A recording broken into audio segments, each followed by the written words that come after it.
Professora Érica, primeiramente, queria agradecer a sua presença, tá? Queria agradecer a sua disponibilidade de estar aqui, né, compartilhando um pouco da sua história conosco. Para a gente começar aqui, falar um pouquinho da linhagem. Então, professora Érica Almeida, a linhagem, vamos lá, Mitsu Maeda, Carlos Gracie Júnior, Carlos Gracie, Jorge Gracie, Otávio de Almeida Sênior, Otávio de Almeida Júnior, Herman Gutierrez e você, Érica Almeida. Principais conquistas.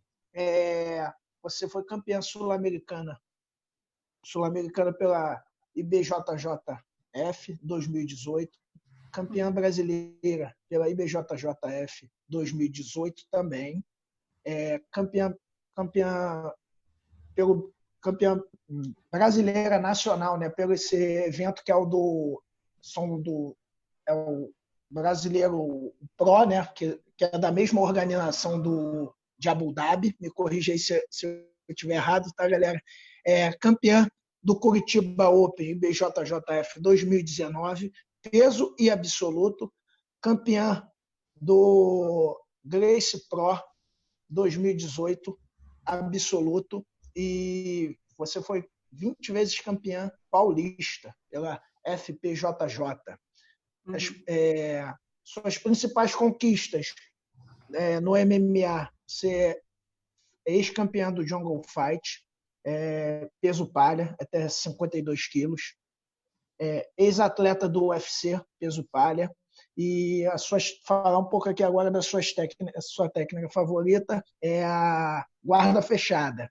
E a sua categoria de peso em competições de jiu-jitsu é até 69 quilos, peso médio. Então, temos aí a nossa atleta hoje, convidada, professora também, Érica Almeida. Professora, para a gente começar aqui, eu vou fazer a primeira pergunta e depois, em seguida, a nossa querida Carlinha vai dar sequência, tá? Então, a primeira pergunta aqui você contar para a gente como era a sua vida antes do jiu-jitsu. Você praticava algum esporte? Bom, primeiramente, brigadão aí a todos pelo convite, por estarem presentes aqui na nossa live. Eu, até antes de começar o jiu-jitsu, eu nunca tinha feito nenhuma arte marcial. Sempre gostei muito de praticar esportes, né? Então, eu fazia basquete, eu competia até atletismo, fui confederada no atletismo, inclusive. Até que um dia eu fui trabalhar na recepção de uma academia de musculação que tinha aulas de jiu-jitsu, lá em Sorocaba, no interior de São Paulo. Aí que eu tive o primeiro contato com o jiu-jitsu, eu não sabia o que era jiu-jitsu, o que era judô, o que um era diferente do outro, né? Aquelas dúvidas de sempre, e eu procurei me informar o que era para eu até mesmo poder apresentar, né, os serviços da academia, os planos. Aí eu acabei me interessando e comecei a praticar. Aí não parei mais, né? Daí na faixa branca mesmo estava competindo aí, principalmente nos paulistas, né? O mestre Otávio, inclusive, meu ex-mestre, era presidente da Federação Paulista. Ele né, presidente da Federação Paulista. Então, eu cresci dentro desse campeonato antes de eu vir para cá, para Curitiba. Eu vim para cá em 2018, em janeiro de 2018, daí eu conheci a Gracie Barra Curitiba, fui lá fazer um treino com o Pimpolho. Aí faz 2 anos que estou aqui.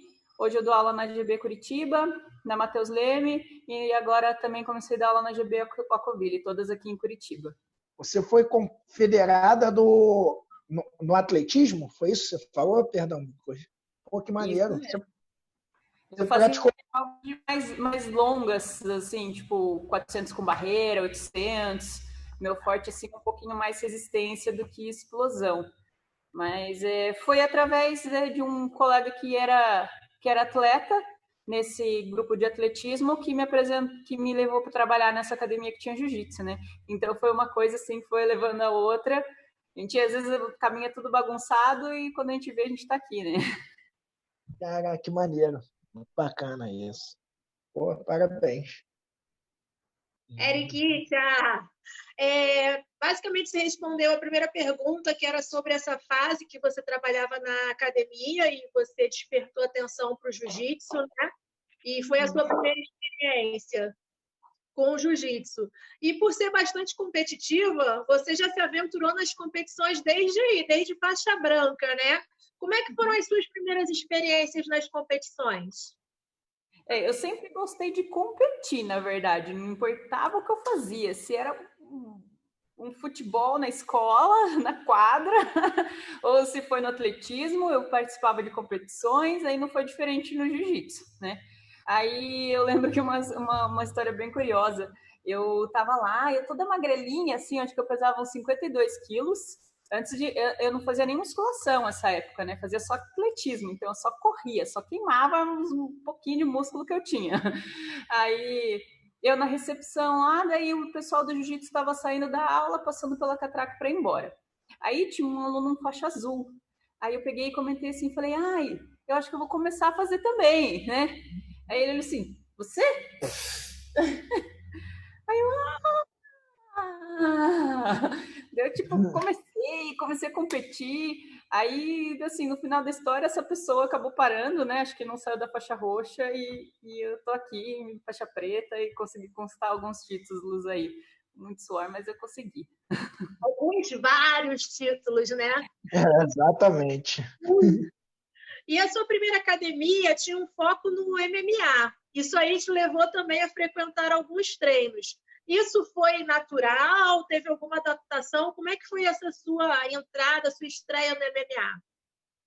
Então, antes só tinha homem, né, lutando MMA lá naquela academia. E daí eu sempre acompanhava os eventos, né? E daí acabou que o meu professor ofereceu, você falou, não quer participar de uma competição? Aí eu topei na hora, comecei na faixa roxa, já era faixa roxa, não fazia treino de trocação em pé, então ele fechou uma luta assim para mim uma semana depois. É só tipo aprendi a dar uma cobra, a cinturar, derrubar para eu finalizar. Essa foi a minha primeira luta. Você não tinha feito nada em pé? Boxe, taekwondo, nada? E sabe quando você brinca assim, um pouquinho só, não foi nada sério? E daí o meu treino específico foi um mata-cobra, você cintura, derruba e daí finaliza. Aí a minha próxima luta foi num evento de proporção, assim, era um dos maiores da América Latina, que daí foi o Max Fight também, que daí era ao vivo no canal Combate, esse foi o meu segundo evento. Foi assim, tipo, vai, joga na fogueira, assim. Foi embora. Tinha sangue nos olhos, porque para encarar isso, muita vontade, né? Era um octógono enorme, assim, sabe? Aquela toda super produção, passando ao vivo no canal Combate. Então, foi uma adrenalina bem legal. Mas, assim, fui aprendendo, assim, tudo na tora também. Eu não tive um treino, assim, um tempo para me amadurecer em pé, fazendo lutas amadoras. Então, foi tudo na raça. Foi tudo na raça. E você conquistou um cartel bem positivo no MMA, né? Mas abandonou essa carreira para fazer faculdade e ser professora de jiu-jitsu. O que levou você a fazer essa escolha? Bom, eu tive boas experiências, resultados que refletem até hoje, né? Quando eu vim para Curitiba, era um monte de empresários vindo atrás de mim, que queriam que eu lutasse, mas eu já estava na minha cabeça que eu não queria mais fazer MMA, né? Por quê? Porque, gente, é muito desgastante, dá muita lesão no MMA. Então, e assim, hoje em dia o pessoal não faz tanto esse corte de peso para descer de categoria para lutar. Mas na época que eu lutava, eu pesava 66 quilos, o meu natural, e a minha categoria era 5'2". Sofri um pouquinho. Aí, quando eu tava lá, campeã do Django, tinha defendido o meu cinturão. Aí, quando o Valide me ligou, tava assim, uma semana depois que eu tinha defendido o cinturão do Django.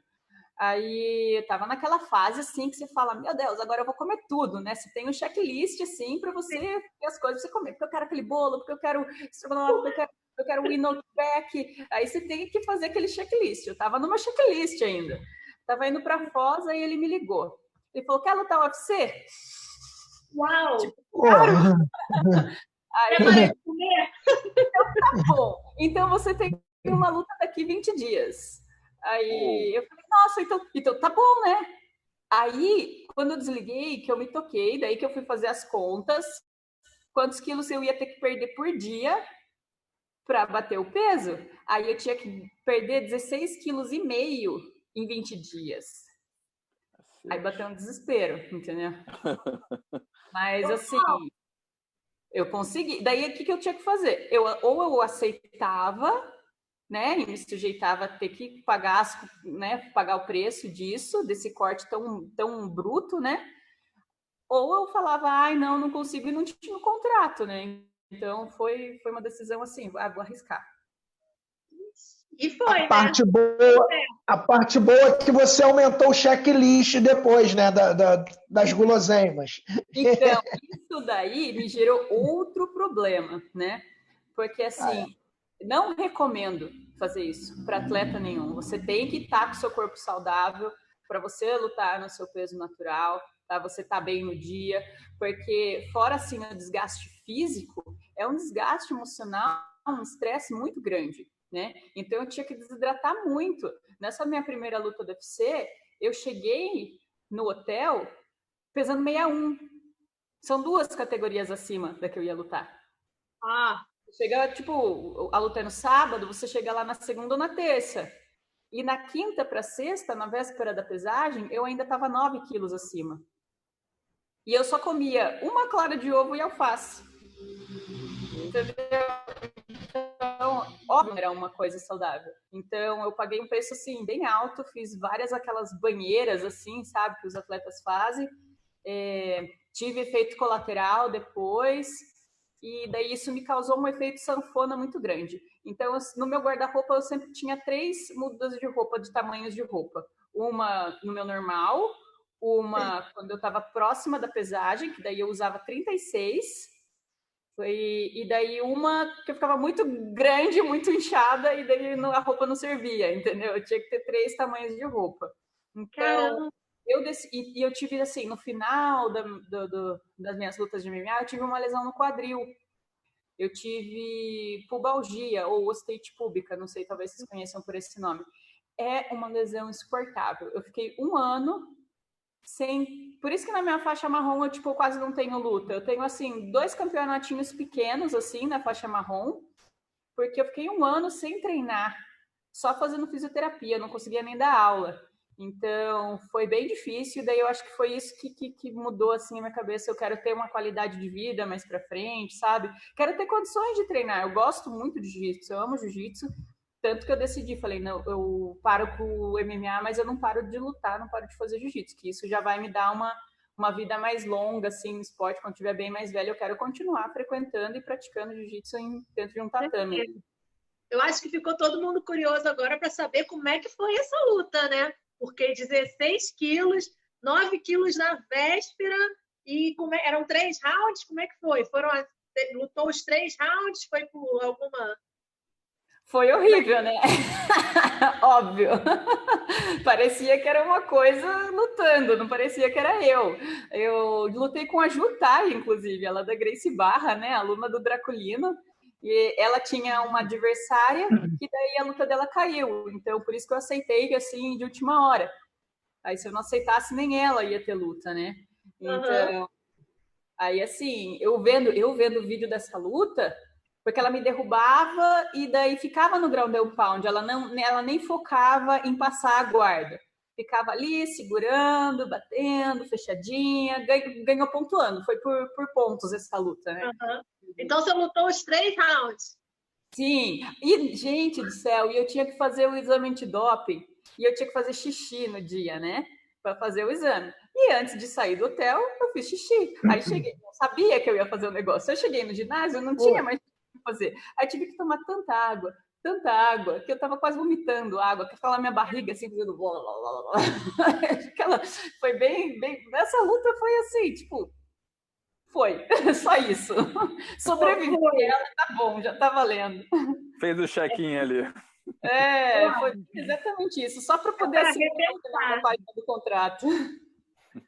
Ô, Érica, e me diz uma coisa, como atleta e professora de jiu-jitsu, na sua visão, Qual a importância da arte marcial, e principalmente o jiu-jitsu, na vida de uma pessoa? Nossa, eu sou muito suspeita a falar, né? Eu amo isso daqui, dou muita aula de jiu-jitsu. Nessa pandemia também me virei dando muita aula online, porque eu queria trazer, de alguma forma, o jiu-jitsu para dentro da casa das pessoas, né? Porque não é simplesmente uma atividade física ou somente uma arte para se defender, né? Como defesa pessoal é muito além disso, né? Faz um bem, assim, mental, uma coisa espiritual, uma higiene mental tão grande que você vai refletir isso em todos os ambientes da sua vida. Na sociedade, isso vai refletir. Por exemplo, você é um cara que faz jiu-jitsu, o único que faz jiu-jitsu na sua casa, lá na sua família.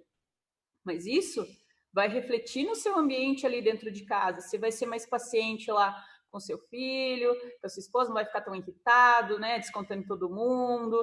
Então, os benefícios, assim, cara, se a gente parar para falar só disso, a gente fica uma live falando só disso, né? Então, vai, assim, agregando muito em todas as áreas, assim, da vida. Então, tanto quanto você fazer defesa, para mulheres, né? Pegar mais autoconfiança. Quem é agitado vai dar uma diminuída na adrenalina. Quem é muito tímido, né? Tem dificuldade de socializar, vai se sentir mais acolhido num ambiente de uma escola, principalmente uma igual a nossa, né? A Gracie Barra tem esse espírito, assim, acolhedor com todo mundo, né? Fazer a pessoa se sentir parte de algo. Então, isso faz diferença, assim, para todo mundo, homem, mulher, criança, cara, infinito. Isso é muito a visão da Gracie Barra, do mestre Carlinhos, né? De que o jiu-jitsu como uma ferramenta para melhorar o ser humano, melhorar a vida das pessoas, né? E, professora, como é que foi a Gracie Barra na sua vida? Como é que você entrou na Gracie Barra e o que ela mudou na sua concepção de jiu-jitsu? Olha, eu entrei quando eu vim para Curitiba, né? Eu vim para cá com uma amiga, morar na casa de uma amiga minha. Ela chegou a fazer aula com o Pimpolho. Ela não é da Gracie Barra, mas ele dava aula para o pessoal do MMA, né? E ela era do MMA também. Daí ela fazia no-gi, né? Para MMA com ele. Aí ela falou, olha, eu tava passando com o ônibus assim na canaleta, assim, ela falou, olha, aqui é uma Gracie Barra, eu já treinei com o professor daqui, ele é muito bom. Aí eu peguei e agendei uma aula com o experimental com o Heitor, ele que tá aqui também. Ele trabalhava na recepção na época. Eu cheguei, liguei lá assim, ó, tipo, dia 1º de janeiro era feriado, dia 2 eu já liguei. Aí eu falei lá, posso marcar uma aula experimental? Ele, sim, tem GB1, tá horário, GB2. Cara, eu não fazia ideia do que era GB1, o que era GB2, né? O que é isso? Aí ele, é faixa branca, é não sei o quê. Eu falei, não, eu sou faixa preta. Ele, então tem o treino de meio-dia, que é o treino de competição do Pimpolho. E eu tava parada, tipo, Natal, Ano Novo, aí meu primeiro treino vindo de outra escola, fazendo treino de competição. Cara, eu nunca apanhei tanto na vida. Eu nunca tomei tanto estrangulhamento. Aí eu fiquei, meu Deus, eu acho que é aqui que eu vou ficar. Masoquista, né? Aí eu peguei, fiz outra aula, falei, cara, é aqui. E eu vim pra cá, eu larguei tudo em Sorocaba, né? Larguei minha faculdade lá, larguei tudo. Vim pra cá, eu não sabia como que eu ia pagar mensalidade, como que eu ia comprar uniforme. Eu tinha 5 kimonos, nenhum era GB, né? Aí eu tinha usado o da escola para fazer a aula experimental. Aí eu falei, cara, não sei o que eu vou fazer, mas quem quer... Eu sempre tive um negócio na minha cabeça, quem quer dá um jeito, quem não quer arruma uma desculpa. Então eu falei, cara, vou me virar, vai dar tudo certo. Aí eu consegui um emprego de segurança em casa noturna. Tipo, nunca tinha feito isso na vida, nunca tinha ficado a madrugada inteira numa balada. Eu nunca ia pra balada, pra vocês terem ideia, eu não frequento baladas. Aí eu peguei e fui, daí eu consegui comprar um uniforme já de segunda mão, aí foi mais um outro, daí foi indo assim e foi como eu comecei a treinar, né, na Gracie Barra. E eu tinha uma visão assim de um jiu-jitsu. A Gracie Barra é diferenciada, não tem jeito. Eu que vim assim de outra escola, eu pude sentir essa diferença assim na prática. O jeito que o pessoal me acolheu, sendo de outra equipe, né? Ninguém me conhecia aqui no estado, na cidade. Então, realmente eu me senti bem no lugar. Essa foi foi a diferença principal, porque eu cheguei a fazer uma aula experimental em outra escola, assim, em outra equipe. Aí o treino foi forte, foi muito forte também, né? O material humano que tinha na outra equipe era bom, mas assim, eu sentia uma coisa assim, eu falei, cara, eu vou fazer. E a outra equipe me ofereceu bolsa, me ofereceu bolsa assim na escola, ofereceu alojamento, ofereceu bolsa em faculdade aqui em Curitiba. Aí, assim, ficou um negocinho piscando na minha cabeça. Eu falei, cara, eu vou fazer o que o meu coração manda. Aí, eu não sabia como que eu ia pagar as coisas, como que eu ia fazer, mas eu falei, eu vou ficar na Gracie Barra. Aí que eu tive a oportunidade de conhecer de verdade, porque até então eu tinha feito aula experimental apenas, né? Aí foi convivendo dia a dia, foi vendo currículo, sabe? Ver, assim, um negócio tão bem pensado, principalmente para o GB1, tão bem, assim, estruturado, com tanto respeito, assim, presença de time, assim, envolvida, presença de líder. Eu gostei muito da metodologia, até que me convidaram para dar aula. Daí que eu fui pegar, assim, estudar o PCI, aí eu falei, cara, foi sensacional isso, assim, sabe? Muito bem pensado, muito bem executado e praticado, né? Isso é o mais importante. Não adianta ter a teoria linda lá e na prática é outra coisa, né? Então, o que me conquistou, assim, na Gracie Barra foi realmente o que ela é, a prática da filosofia. Excelente, professora. E no jiu-jitsu é uma arte naturalmente de defesa, né? É comum e no nosso currículo tem a defesa pessoal para os nossos alunos. Na sua visão, o que a defesa pessoal pode ajudar a postura de uma pessoa? E se você acha que é válido ter aulas específicas para mulheres? Sim, vale muito ter aula específica, inclusive já ministrei algumas aulas, né? Ajuda muito na autoconfiança, assim, da pessoa, ela saber o que ela pode se defender. O que a gente ensina na aula de defesa pessoal, na verdade, não é derrotar o agressor, não é finalizar o agressor, é ter uma oportunidade de você escapar, né? Não é porque você derrubou, aqui a gente derrubou, a gente mobilizou, acabou a luta ou pontuou. Não, ali o cara pode ter um cúmplice, um comparsa ali, e você não viu, você tem que ter, eu falo pro pessoal, imobilizou aqui com o joelho na barriga, mas não foca só no cara, olha para fora, olha para trás, ele pode não estar sozinho e um cara vem e te acerta na nuca, né? Então isso a gente dá esses toques para os alunos nas aulas de defesa pessoal, e em especial para as mulheres, né? Porque tem umas situações assim muito específicas, né? Sim. De puxar pelo cabelo, né? De agarrar e tentar jogar para um carro, de situações assim de estupro, né? Então são coisas assim muito específicas para a defesa pessoal feminina. Então, não apenas para as situações, mas para gerar uma confiança muito grande. Eu tive exemplo aqui de uma aluna, ela chegou assim muito autoestima lá embaixo, achava que não era capaz de fazer nada, sabe? Bem assim down.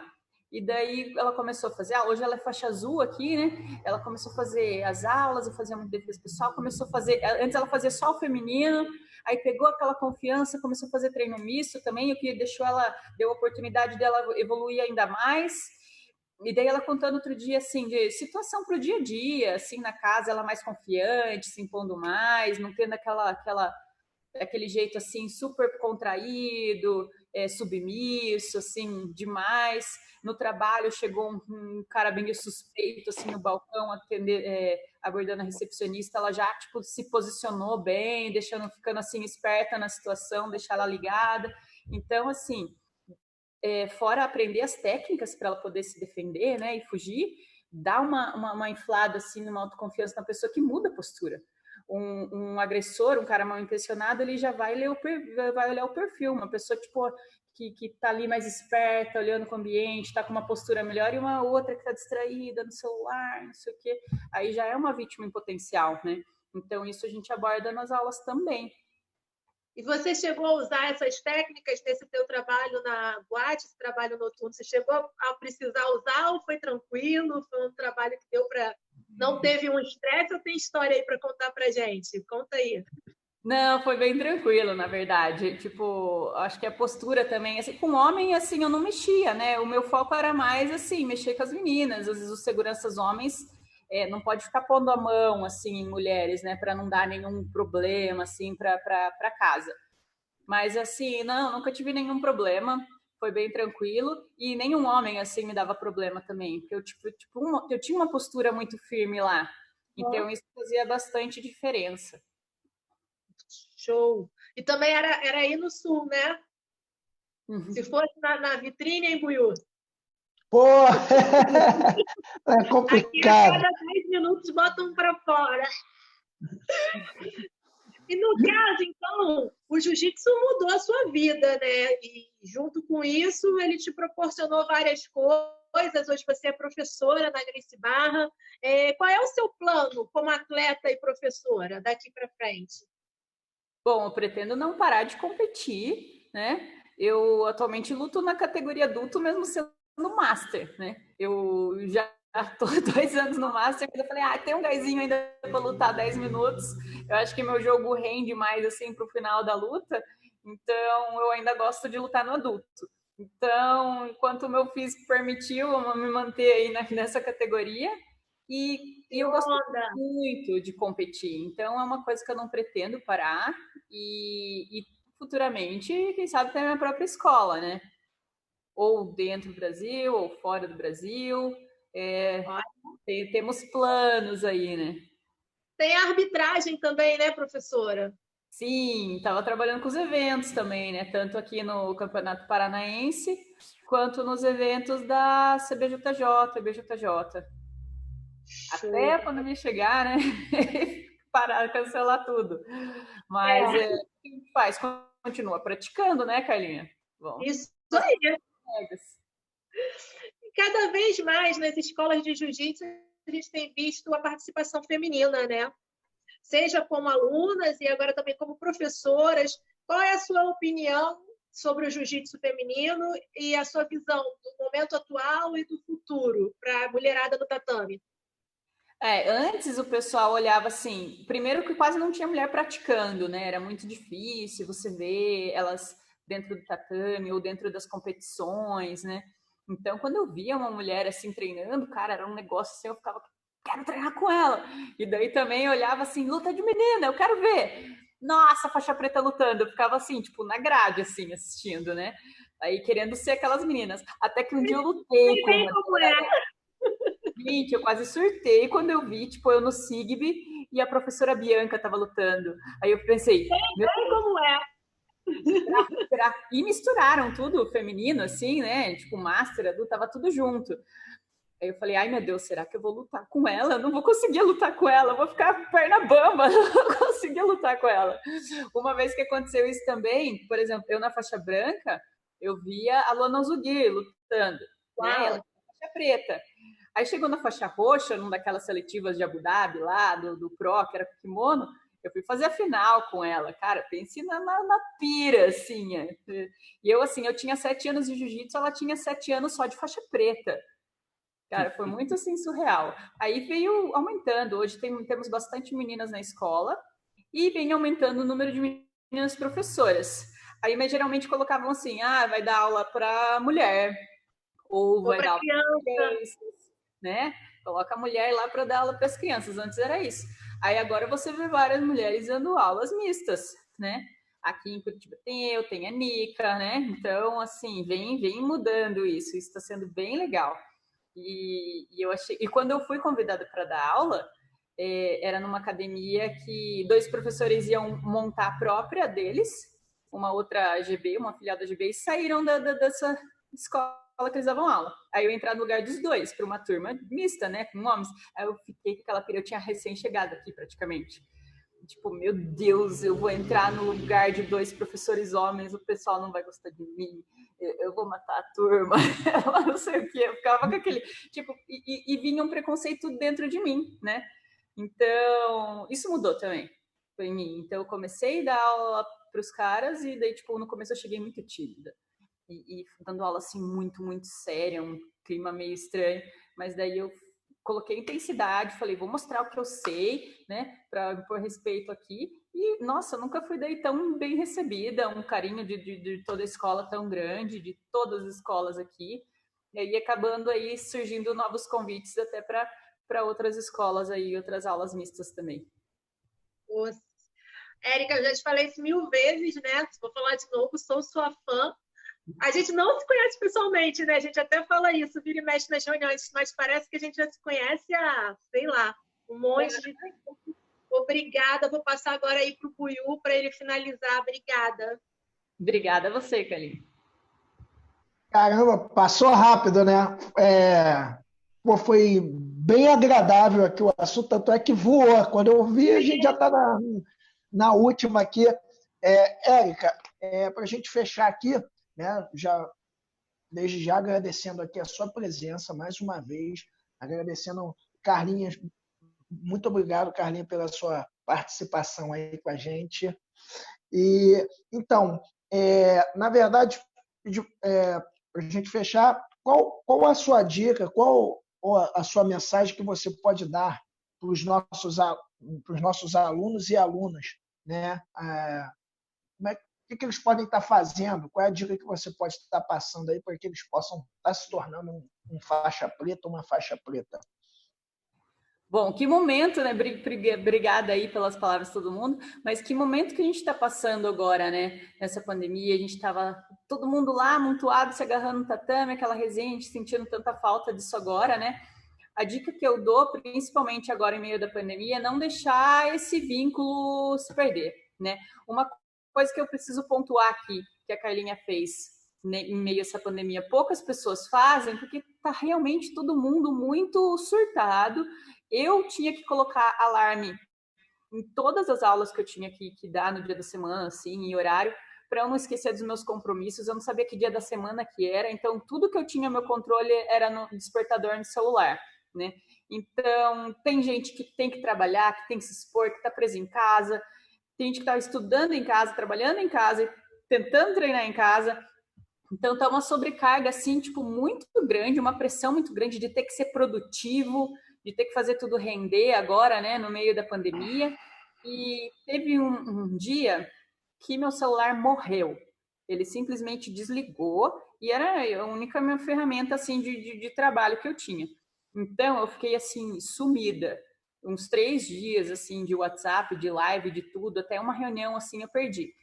A Carlinha foi uma pessoa que me mandou mensagem. Depois, quando eu consegui arrumar um aparelho novo, a Carlinha me mandou mensagem. Falou, e aí, tá tudo bem? Né? Tá sumida?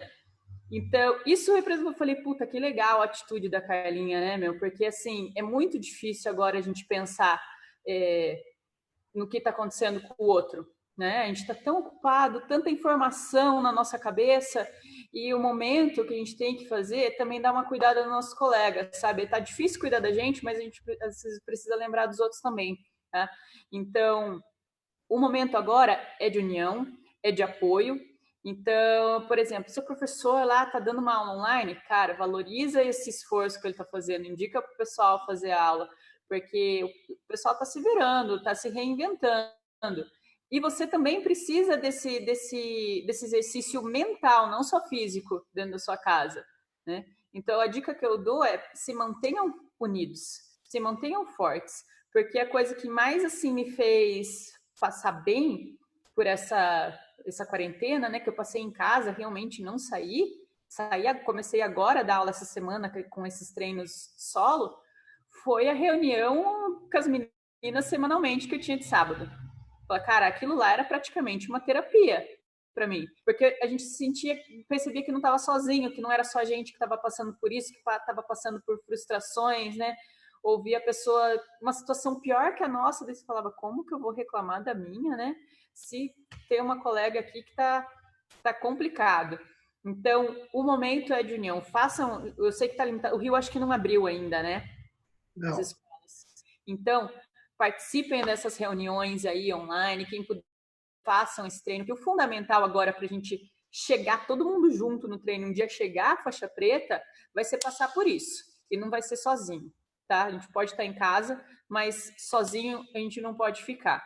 Então, deem esse apoio um para o outro. Se tem um colega que está sumido, manda mensagem, pergunta, tá tudo bem? Isso foi, assim, o que fez maior diferença. E agora o retorno também está sendo isso com os alunos. Um vem picadinho, daí o outro vem, comenta com o outro, daí já está aumentando um pouquinho a turma, o pessoal sentindo assim, tipo, dando aquela respirada, um dando uma motivação para o outro. Isso é o mais importante, essa união, tá? A gente vai se adaptar, vai passar por isso mais forte, né? O que não... todo assim, mar calmo nunca fez bom marinheiro, né? A gente sempre vai evoluir fora da nossa zona de conforto. Então, é uma oportunidade, é uma pandemia, é uma coisa terrível, mas é uma oportunidade de a gente se fortalecer e se unir. Então, passando dessa, cara, não vai ter o que derrube a gente mais. Passou dessa, vai chegar faixa preta lá na frente. Então, bora todo mundo continuar aí unido, dando um suporte aí um para o outro, que a gente vai sair dessa e vai sair mais forte. Nossa. Muito bem. Pô, excelente aí, dica. Obrigado, hein? Brunão, você tem alguma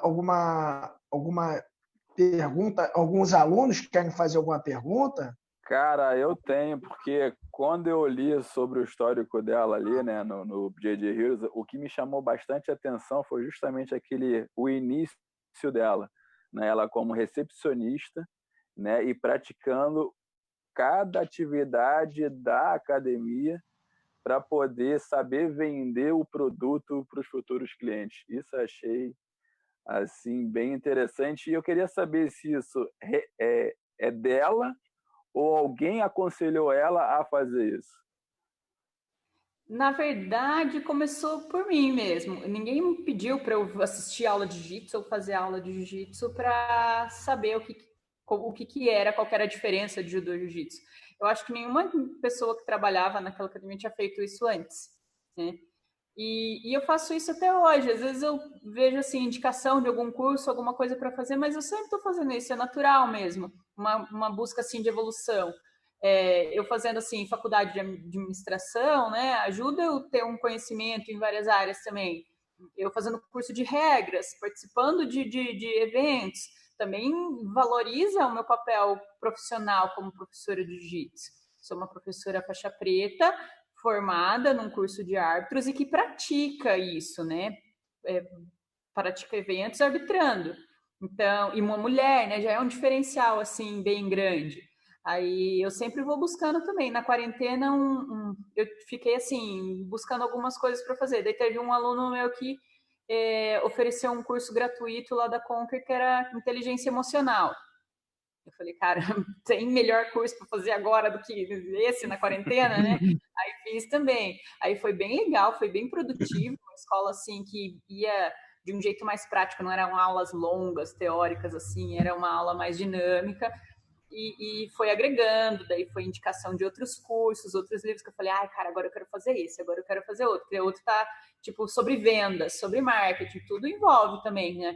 O que tá passando. Mídia social também, a gente trabalha com isso o tempo todo, né? Comunicação, muito importante, né? Uma mensagem no final da aula, como que você vai passar, você precisa ter né, um repertório, um vocabulário para se expressar, e, procuro também gestos, né, corporais, você ficar fechado com o braço, assim, mostra que você não tá afim de conversar. Então, gestos, assim, mais agregadores, né? Então, tudo isso conta.